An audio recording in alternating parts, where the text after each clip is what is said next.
Hey everyone, welcome back. We're doing a deep dive today, and uh, you know, I think this one is going to resonate with just about everybody. Yeah. You know how it is, you sit down and like you're ready to go, you've got that report to write or that book to read or whatever it is, hmm and then like 2 hours later, you're like, how did I end up on watching cat videos or something? Oh, yeah. So we're talking about focus and Yeah. how to actually like do it, not just talk about it. Right. We're using this book called Mastering the Art of Focus. It's hmm a really long subtitle, but it's all about tuning out distractions and, getting things done. I think a lot of people are going to get a lot out of this deep dive. It seems like everywhere you turn these days, people are talking about how distracted everybody is. Oh, totally. And it's like, it's not just annoying, it's like actually affecting people's lives, Yeah. you know? Yeah, for sure. I mean, think about it. You can't focus at work. You miss deadlines, make mistakes. It's stressful. And it's like, then you can't focus at home either because you're all stressed out from work. hmm It's like a vicious cycle. Exactly. And it's not just work either. Think about relationships. If you're not present and focused when you're with someone, Yeah. You're not really there. you miss out on that connection. So, okay, we know it's bad, Hmm. but like, what do we do about it? Is focus like a talent you're born with? Some people just have it and some people don't. Well, the book actually talks about focus as a skill, Okay. which I think is a really important distinction because it means that you can actually get better at it. Like anything else you practice. Right. Just like you practice playing an instrument or learning a new language. It's not like you have to be born a focus master. Nope. Okay, that's encouraging. So let's get into some of these strategies the book talks about. One that really stood out to me was time doxing. Ah, yeah, time boxing. I've tried it before, kind of, but I'm not sure I did it right. So the basic idea is that you block out specific times in your day for specific tasks. Okay, so instead of just being like, I'll work on that report sometime today, you actually like put it in your calendar. Exactly. And the key is to be really specific, like, okay, from 10 a.m. to 11:30 a.m., I'm working on the report, and that's it. No email, no social media, no cat videos. Exactly.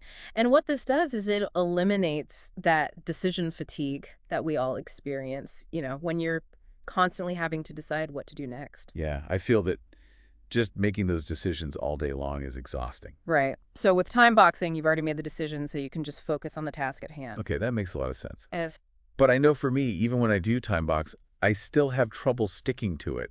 Like something will come up or I'll just get distracted. Yeah, that's totally normal. It takes Yeah. practice. One tip that the book gives is to treat your time boxes like appointments that you can't miss. Okay. So just like you wouldn't skip a doctor's appointment or a meeting with your boss, Right. you don't skip your time boxes. That's a good way to think about it. Yeah, And I think also having like a visual reminder can be helpful. Like actually writing it down in a planner or putting it in your phone's calendar. absolutely. Whatever works for you to make it feel real and important. Okay, so we've got our time boxes set, but what about the environment we're working in? Like, Mhm. I know if I'm trying to focus in a messy room with the TV on, it's just not going to happen. Yeah. The book talks a lot about the importance of creating a distraction-free zone. Makes sense. So that means decluttering your workspace, turning off notifications on your phone and computer, maybe Yeah. putting on some noise-canceling headphones if you need to. Yeah, my husband is the king of noise canceling headphones. Right. He puts those things on and it's like he's on another planet. It can be really helpful to just block out all the external noise and create a little bubble of focus. Okay, so we've tackled the external distractions. But what about the internal ones? Like the thoughts that just pop into your head even when everything is quiet. Oh, yeah, those can be the worst. It's like you're trying to focus on your work and then suddenly you're thinking about what you're going to have for dinner or that argument you had with your friends last week. Right, and that's where mindfulness comes in. Okay. The book talks about using mindfulness techniques to become more aware of your thoughts and feelings without getting carried away by them. So it's not about like emptying your mind completely. No, it's more about just observing your thoughts and then gently redirecting your attention back to what you're supposed to be doing. Okay, so like if I'm working on that report and I start thinking about dinner, hmm I just notice that thought and then be like, okay, back to the report. Exactly. And it takes practice, but over time, you get better at catching those distracting thoughts and letting them go. That makes sense. So we've got strategies for external distractions, internal distractions. Right. But like, what about just the general overwhelm of having so much to do? How do we even know where to start? Yeah, that's a common problem.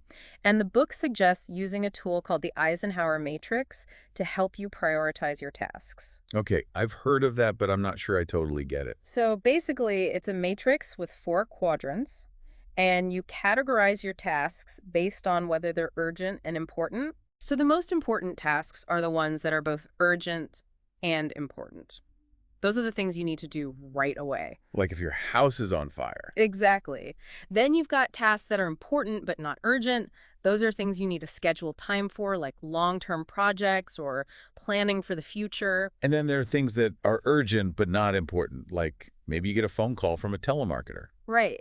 You don't want to ignore it, but it's not actually important. And then the final quadrant is for things that are neither urgent nor important. Like scrolling through social media. Yeah. So this matrix helps you to see what really needs your attention and what can be delegated or put off until later. Exactly. And it can be really helpful to actually write down your tasks in each quadrant to get a visual representation of your priorities. Okay, so we've covered a lot of ground here. Time boxing, distraction-free zones, mindfulness, the Eisenhower matrix.